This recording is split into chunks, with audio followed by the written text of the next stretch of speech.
அனைவருக்கும் நமஸ்காரம். உங்கள் கேதுவின் காதலன் பேசுகிறேன். நமது நெக்ஸ்ட் டிவி நேயர் அனைவருக்கும் இந்த குரு பெயர்ச்சியினுடைய பலன்களும் வாழ்த்துகளும் அனைவருக்கும் சொல்லிக்கொள்கிறேன். இப்போது உதாரணமாக நம்ம பேசுவோம். எல்லாருக்கும் ஒரு ஆவல், குரு பெயர்ச்சி, ஆம் ஒரு நல்லது நடந்து விடாதா என்ற ஏக்கம், நம் குடும்பத்தில் திருமண விழாக்கள் நடந்து விடாதா என்ற மற்றொரு ஏக்கம்.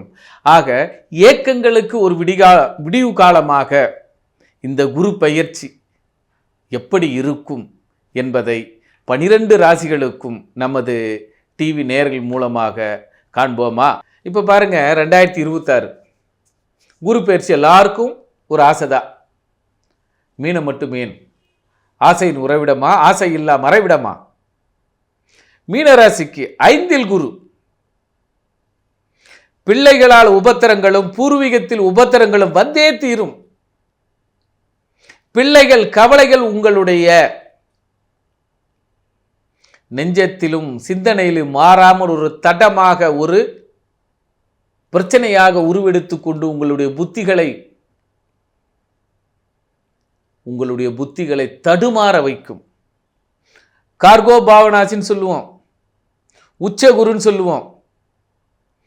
இந்த நேரத்தில் மீன ராசி கண்டிப்பாக பூர்வீகத்தில் உங்களுக்கு ஒரு மாற்றத்தை கொடுத்தே தீரும்.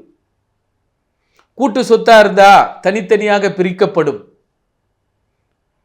குழந்தைகளை பத்திரமாக, அதுவும் பெண் குழந்தைகளை பத்திரமாக பார்த்து கொள்ள வேண்டும். ஏனென்றால் 5ல் குரு.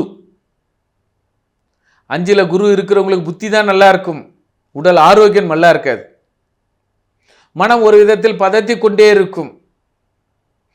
குல தெய்வத்தை என்னாலும் நினைத்து கொண்டு, பூர்வீக மண்ணை மிதித்து கொண்டு இருந்தால் சிறப்பாக இருக்கும். நல்லா புரிஞ்சுங்க.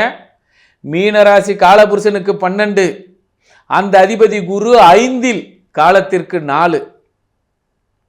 12 கூடையவன் 5ல் அமர்கிறான்.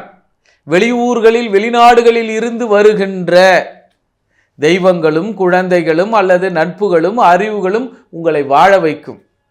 உள்ளூரில் இருக்கிறவங்க வாழ வைக்க முடியாது, உள்ளூரில் இருக்கிறவங்க. ஆக உள்ளூர் வாசிகளால் உங்களுக்கு எந்தவித நன்மைகளும் கிடையாது. ஆக வெளியூர் வாசிகளும் வெளியூர் தெய்வங்களும் வெளியூர் நட்புகளும்.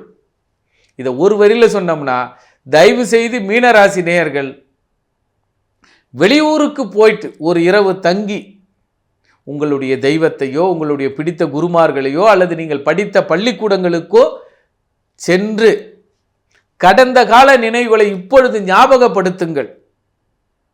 சீரும் சிறப்புமாக இருக்கும். பூர்வீகத்தில் இருக்கக்கூடிய வீடுகளை, சொத்துக்களை சரி செய்யுங்க. இந்த 2026 சொத்தை சரி செய்வதற்கும், தாய் வீட்டு வழி சொத்தையும் தந்தை வீட்டு வழி சொத்தையும் சரி செய்வதற்கு இப்பொழுது காலம். மீனம். அதுபோல திருமணம், பிடித்தவர்களோடு காதல் திருமணம். மீனத்தில் எந்த கிரகம் நிற்கிறதோ, மீனராசி நேயர்கள் யாராக இருந்தாலும், மீனத்தில் நடப்பு திசை நடந்தாலும் இவர்கள் வீட்டில் காதல் திருமணம் உண்டு. அந்த திருமணத்திற்கு ஆதரவு கொடுத்தாலும் கொடுக்காட்டாலும் ரிஜிஸ்டர் மேரேஜ் உண்டு. ரிஜிஸ்டர் மேரேஜ் செய்கிற அத்தனை பேரும் மீனத்தில் கிரகம் இருக்கும், மீனத்தில் தசா நடக்கும். இவர்களுக்கு நினைத்ததை நடத்தி கொள்வார்கள். இதில் ஒரு விஷயம்,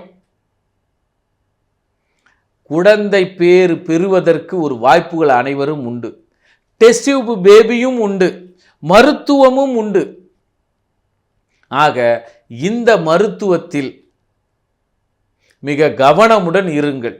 ஏனென்றால் மருத்துவ கோளாறுகள் ஏற்பட்டு மருத்துவத்தால் பிரச்சனையில் சிக்குபவர்கள் இந்த மீனராசி நேயர்கள்.